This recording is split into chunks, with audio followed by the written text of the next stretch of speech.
Neat పరీక్షల సందర్భంలో ఎయిర్పోర్ట్లోనే నరేంద్ర మోడీ ఆగిపోయినటువంటి ఉదంతం ఇప్పుడు తాజాగా చర్చకు వచ్చింది. పబ్లిక్కి తెలియనీయకుండానే చూసుకున్నారు. తన పని కాబట్టి తర్వాత మీడియా ఐడెంటిఫై చేసినటువంటి విషయం ఇది. వాస్తవంగా దేశవ్యాప్తంగా నీట్ రీటెస్ట్ జరుగుతున్నటువంటి సందర్భంలో అధికారులు పకడ్బందీ ఏర్పాట్లు చేయడం, ఈ పరీక్షను దృష్టిలో ఉంచుకుని నరేంద్ర మోడీ కూడా సమయానుకూల నిర్ణయం తీసుకున్నారు. బెంగాల్ పర్యటన తర్వాత మధ్యాహ్నం ఢిల్లీకి చేరుకున్నారు. ఆయన అధికారిక నివాసానికి వెళ్లేందుకు ప్రయాణాన్ని కాసేపు వాయిదా వేసుకున్నారు. ఎందుకంటే నీట్ పరీక్ష ఎగ్జామ్ సెంటర్కి వెళ్ళే విద్యార్థులకి మోడీ వెళ్తున్నటువంటి సందర్భంలో ట్రాఫిక్ కాపేస్తారు. అప్పుడు వాళ్ళు లేట్ అవుతారు. లేట్ అయితే పరీక్ష ఆగిపోతుంది. ఒక్క నిమిషం కూడా లేట్ ఉండకూడదు అన్నటువంటి రూల్ ఉన్నటువంటి నేపథ్యంలో నీట్ రీటెస్ట్ ఆదివారం మధ్యాహ్నం 2 గంటలు ప్రారంభమైంది. మోడీ మధ్యాహ్నం 1:15కి ఢిల్లీ విమానాశ్రయానికి చేరుకుని షెడ్యూల్ ప్రకారం వెన్న అక్కడి నుంచే ఇంటికి వెళ్ళాలి.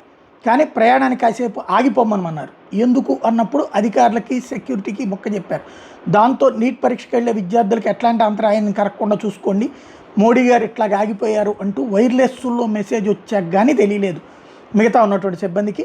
నీట్ రీటెస్ట్ ఎన్టీఏ పకడ్బందీగా నిర్వహిస్తున్నటువంటి సందర్భంలో 22 లక్షల మందికి పైగా విద్యార్థుల కోసం దేశవ్యాప్తంగా 5,440, విదేశాల 14 పరీక్ష కేంద్రాల మధ్య జరిగినటువంటి సందర్భంలో 138,000 సీసీటీవీ కెమెరాలు ఏర్పాటు చేశారు. ఈసారి 95,000కు పైగా పరీక్ష గదులను అధికారులు పర్యవేక్షించారు.